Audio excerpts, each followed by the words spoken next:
विनायक चतुर्थी के दिन जरूर सुने ये व्रत कथा, पूरी होगी हर इच्छा। तो आइए सुनते हैं ये व्रत कथा को। क्या आप जानते हैं कि हर महीने आने वाली विनायक चतुर्थी केवल एक तिथि नहीं बल्कि मनोकामनाओं को पूर्ण करने वाला दिव्य अवसर है। यह वही दिन है जब भगवान शिव, माता पार्वती और स्वयं गणेश जी ने ऐसे व्रत का रहस्य जाना जिसने उनके जीवन में भी बड़ा बदलाव ला दिया। आज हम आपको सुनाने जा रहे हैं विनायक चतुर्थी व्रत की पौराणिक कथा, जिसे सुनना और पढ़ना भी पुण्यकारी है। तो चलिए आरंभ करते हैं भगवान गणेश की इस अद्भुत कथा के साथ। विनायक चतुर्थी का व्रत हर महीने शुक्ल और कृष्ण पक्ष की चतुर्थी तिथि को रखा जाता है। मान्यता है कि इस दिन भगवान गणेश की विधि विधान से पूजा करने के साथ व्रत कथा का पाठ करना बहुत ही शुभ होता है। कहते हैं ऐसा करने से व्यक्ति की सभी इच्छाएं पूर्ण होती है। आज साल की पहली विनायक चतुर्थी है। इसे गणेश चतुर्थी, संकष्टी चतुर्थी और वरदा चतुर्थी भी कहा जाता है। इस दिन लोग प्रथम पूजनीय देवता भगवान गणेश को प्रसन्न करने के लिए व्रत तथा पूजन करते हैं। धार्मिक मान्यता के अनुसार जो व्यक्ति सच्चे मन से ये व्रत रखता है और इस व्रत कथा का पाठ करता है, उसकी सारी इच्छाएं पूरी हो जाती है। इसके अलावा जीवन के सभी संकट और विघ्न दूर हो जाते हैं। विनायक चतुर्थी व्रत की पौराणिक कथा के अनुसार एक बार भगवान शिव और माता पार्वती नर्मदा नदी के किनारे बैठे थे। माता पार्वती ने शिव जी से समय व्यतीत करने के लिए चौपड़ खेल खेलने के लिए कहा। शिव जी चौपड़ खेलने के लिए तैयार हो तो गए और इस खेल में हार जीत का फैसला करने के लिए भगवान शिव ने कुछ तिनके एकत्रित कर उसका एक पुतला बनाकर उसकी प्राण प्रतिष्ठा कर दी।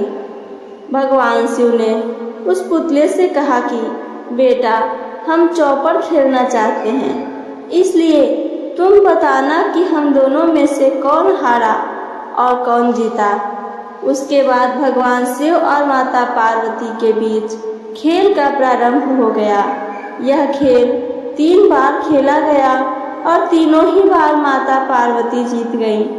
खेल समाप्त होने पर उस बालक से हार जीत का फैसला करने के लिए कहा गया, तो उस बालक ने पार्वती माता की जगह महादेव को विजय बताया। यह सुनकर माता पार्वती क्रोधित हो गई और उन्होंने बालक को लंगड़ा होने और कीचड़ में पड़े रहने का श्राप दे दिया। बालक ने माता पार्वती से माफी मांगते हुए कहा कि माता, मुझसे अनजाने में ऐसा हुआ है। बालक द्वारा माफी मांगने पर माता को दया आ गई और उन्होंने कहा कि यहाँ गणेश पूजन के लिए नाग कन्याएं आएंगी। उनके कहे अनुसार गणेश व्रत करो, ऐसा करने से तुम्हारे सभी कष्ट दूर होंगे। यह कहकर माता पार्वती चली गईं। 1 वर्ष के बाद उस स्थान पर नाग कन्याएं आईं। नाग कन्याओं से भगवान गणेश के व्रत की विधि जानने के बाद बालक ने 21 दिन लगातार गणेश जी का व्रत किया, जिसके परिणाम स्वरूप गणेश जी प्रसन्न हुए। उन्होंने बालक को मनोवांछित फल मांगने के लिए कहा।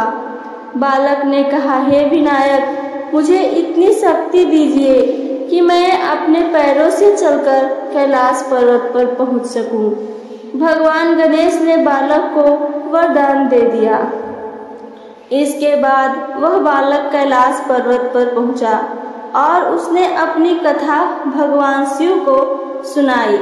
चौपड़ वाले दिन से माता पार्वती शिव जी से नाराज हो गई थी।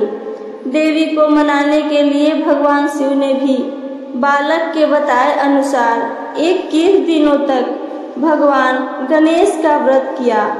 इस व्रत के प्रभाव से माता पार्वती की नाराजगी दूर हो गई और वो स्वयं भगवान शिव से मिलने पहुंच गई। तब भगवान शंकर ने माता पार्वती को इस व्रत के बारे में बताया। यह सुनकर माता पार्वती के मन में अपने पुत्र कार्तिकेय से मिलने की इच्छा जागृत हुई।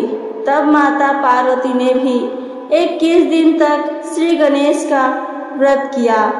व्रत के 21वें दिन कार्तिकेय स्वयं माता पार्वती जी से मिलने चले आए। तभी से ये व्रत समस्त मनोकामनाओं की पूर्ति करने वाला व्रत माना जाता है।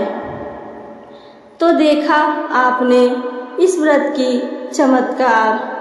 वैसे एक साधारण से बालक की श्रद्धा ने उसे न सिर्फ अपने पैरों पर खड़ा किया, बल्कि भगवान शिव और माता पार्वती को भी श्री गणेश के व्रत के लिए प्रेरित कर दिया था।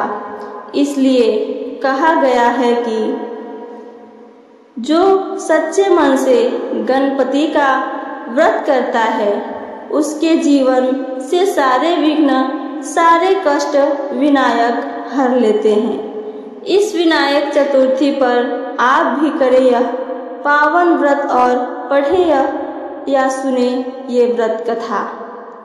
आपकी हर मनोकामना पूर्ण हो, यही मंगल कामना है हमारी। तो ये थी मेरी आज की कथा। मेरी कथा आप सबको पसंद आई हो तो चैनल को सब्सक्राइब करके वीडियो को लाइक करना ना भूलें। साथ साथ अपना एक प्यारा सा कमेंट करके हमें ज़रूर बताएं, शेयर करें और डिवोशनल नॉलेज को ज़रूर सब्सक्राइब करें। सुनने के लिए धन्यवाद। गणपति बप्पा मोरया।